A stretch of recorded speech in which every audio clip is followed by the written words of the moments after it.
Okay, everybody, my name's Ross Gibson. I'm going to try and show you how my grandfather taught me how to build a standing seam roof when I was 15 years old or 16 years old. This is the way he did it, and these are, for the most part, all his tools. Let's see, we start out with a sheet of stock and set a marking gauge and scribe a mark down it at 1 1/4 or 1 1/2 inches. And then these two, one's 1 1/4 inches and one's 1 1/2 inches. You go up to the line and break it up so that it looks like that.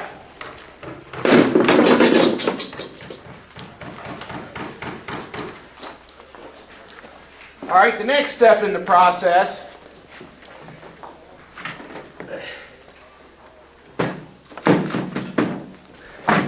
is to put your clips on. Now the clips go up 1 1/4 inches. They go like that. Nail the clip to the roof. The clip should never extend above this piece here because it doesn't work. All right, now you bring your two sheets together. This would be standing up straight. And for a better word, I call that one an A and this one a B. They're different. They're a pair, a matched pair. And Dad, Grandpa would holler for me, bring up A, bring up B.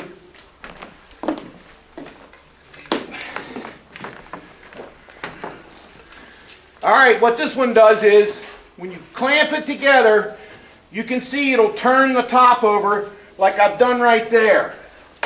So you set it in.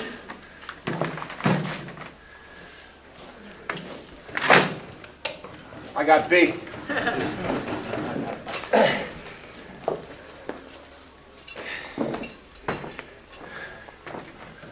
Yeah. All right.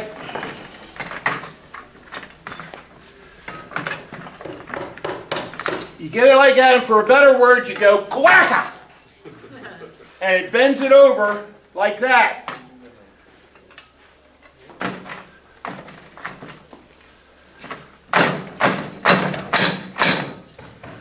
And go all the way down.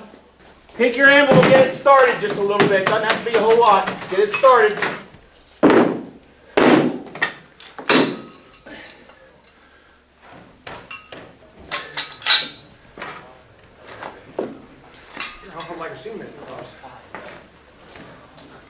Well, I have mine marked, and Joe doesn't have his marked. All right, now still back on A. Now you've got it that far. Now you turn the thing around and set it up on this, a la, and go kawaba, and that'll fold it over. So now we have a seam that looks like that. It's been folded over once, and it has the clip turned in it. Then you take the anvil and slide it along and close this puppy up here nice and tight. It needs to be nice and straight and nice and tight. So you can come back with this one. And now we're going to do it one more time, the same thing. So if that one was folded over, let me go ahead and crimp this and see if it'll work.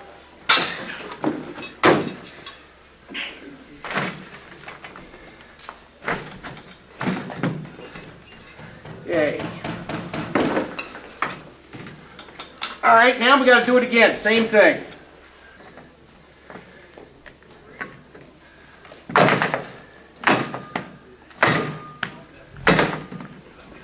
That gets us started the second one.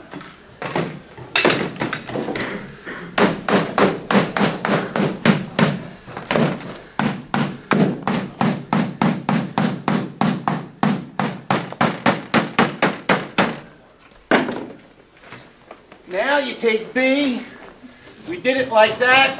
Now pick it up and set it back down like that and go kawagga.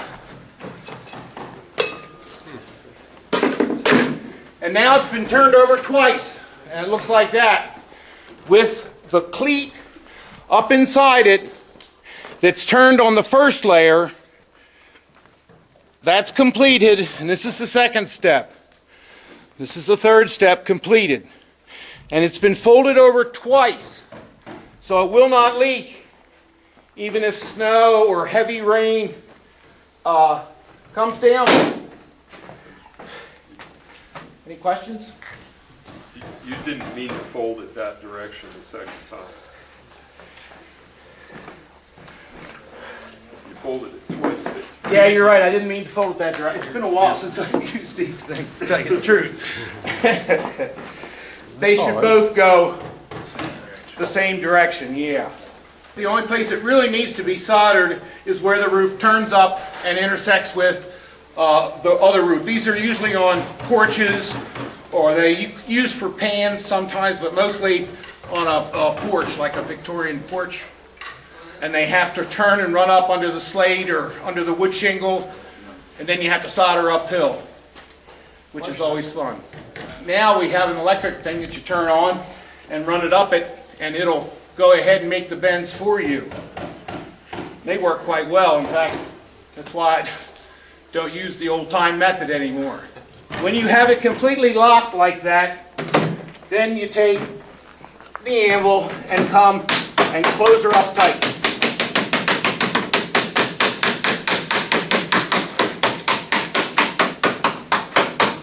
And that makes a waterproof seam, without a doubt. All right, so we've got our 1 1/4 clip nailed in there. And now we bring the two seams together. This one's 1 1/2 inches, this one's 1 1/4 inches. I'm going to fold this over top of this 1 1/4 inches. All right, so I'm going to go kawapa, and it's going to bend that sucker.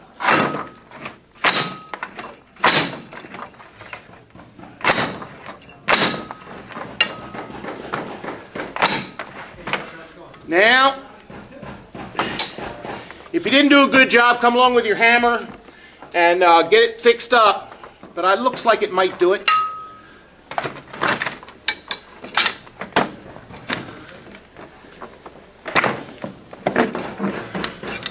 All right, now we've completed our first bend.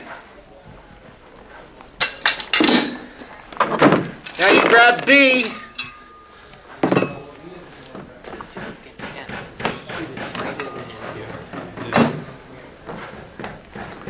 Now this one's always harder to do, and don't hold your fingers like that. Hold the handles like this.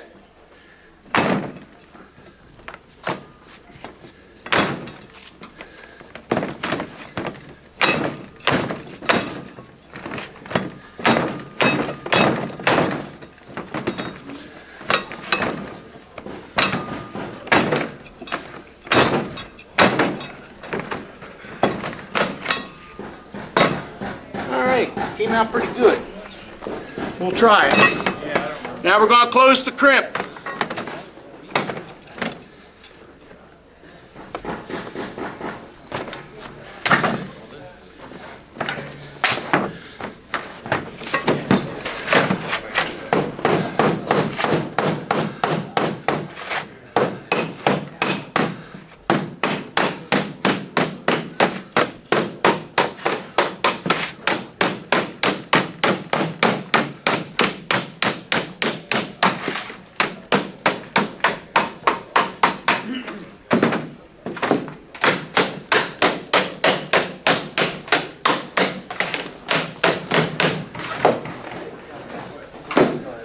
There's a completed crimp.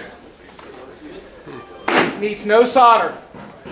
Even if the snow piles up on it, it can't make it back up and around. The water can't.